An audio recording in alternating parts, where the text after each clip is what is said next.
Hey everyone, welcome back to the Den Fireworks. Today's video, I am going to dive into the R12 more. I just picked up a brand new R12 that I'm actually going to set up as District 2 on my P1200 to replace these R4s that are currently my District 2. And then I'm going to shift these up, and I have 4 more new R4s as well that I'm going to keep queuing and pairing up. While I'm setting this up, I figured I would show you how to pair it, what else the R12 can do, and this is going to be District 2 of my next shoot, and I actually am going to have it sequence fire 3 different finale sets from Red Apple Fireworks. So I'm also going to set up the time that the first 4 cakes will fire 15 seconds after each other. We'll give a couple second delay so I can cut the video. Then we're going to do the 6 cakes in the planet line. Give it a couple seconds, and then we're going to do the last 2 finale cakes that I have by Red Apple. So I'm going to show you how to pair one of these out of the box, how to set it up, what the different functions do, and how you know how it's working or not.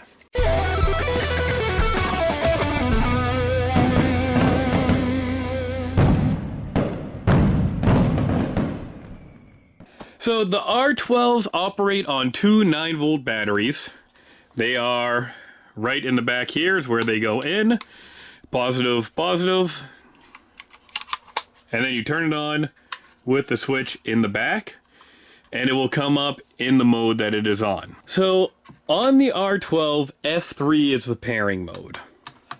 Now if we look through this one by hitting mode, we have F1, F2, F4, F7, 8, 9. There is no F3. This has never been paired before, so we need to enable it to be synced up. So you turn it off, hold down the mode button, and turn it back on. It's going to come up with CO000. When it does that, you can release that button. Then you press shift, so that'll move you into the next column. You need all of these to be 111 to go into pairing mode. So the 0 is flashing, we're going to go up 1, shift moves us into the 10 spot, shift moves us into the 1 spot. So now that this is 111, we say OK, we get our next step, it's showing 0, we need to change this to a 1 to enable it to pair, and then we're going to say OK. Now what that does, it enables our F3 mode, which is our pairing mode, so that we can use this with the P1200 or another system and like sync up the radio frequency. So we go to F3, we make sure it is set to 00. We have our P1200 on, and then we are going to go over to F9. So first thing on your P1200 that you want to do is change to the district that you want. These little plus and minus buttons will change it. And I want this one to be my District 2. So I'm going to go down twice until I have District 2. I'm in F9 mode with 1. And right now these buttons don't do anything because this one is not on District 2. I'm going to hold OK. And the 1 starts flashing. I'm then going to press number 1 and hold it on the P1200 deck. And I'm going to release here. And you can see that red light on 1 light up. And now 2, 3, 4, 5, 6, 7, 8, 9, 10, 11, 12. It is all paired. So now, whenever I'm on District 2, 1 through 12 will map through here. So now for the different F modes that this has, the different function modes. In all of them, you can press the buttons singularly, everything goes fine. The F1 mode is sequential firing. So if I hit the sequencer button and I'm in F1, every single cue will take the same exact amount of time to fire in between. So if I wanted to fire something every 1/10 of a second right now, if I'm in F1 and I hit sequencer, see those buttons just fly right down, and then it sends the output to fire the next one at the same rate. If I want to change that, I can go shift, and let's say I go up there, and let's make this an even second. If I hit the sequencer now, it's going to wait a second, and each one gets fired exactly that time. So if you had a bunch of cakes and you wanted everything to go off every 10 seconds, or you had each one of these individually going to a mortar shell and you wanted to fire one shell every half second, you could do the sequencer like that. All 12 are programmed, or 24 if you hook up to the output. You could have 3 of these, 4 of these chained together and get your whole rack to fire exact same time apart. The F2 mode is the mode I use more. This is also for sequential firing, but you can set the time different for every cue. So in what I'm going to be doing on this one, the first 4 red apple cakes I have are 15 seconds apart. So Q1, I want to wait 15 seconds. And then Q2, I want it to, Q2, I want it to wait 15 seconds. And then Q3, I want it to wait 15 seconds. But then Q4, I want to give myself a little bit more time.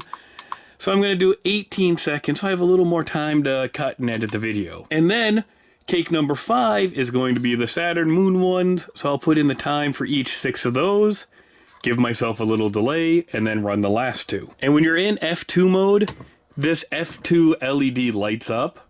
So while you're walking by, you know that this one is ready to do sequence firing with a pre-programmed time that you set up on each of the cues. Now, one thing about the sequence mode, they don't recommend you use Talons or the Dragon igniters on that because it only lights that light for a really brief little second, and it's sometimes not enough time to heat it up. They do recommend that F1 and F2 you use E-matches instead, just to make sure it has enough time to really light that fuse. F3 means it's available to be paired. If you don't have that option, you've got to enable it. F4 works for fire all. So that enables fire all, that if I just hit this, it hits all 12 cues at once if I hit fire all on the remote.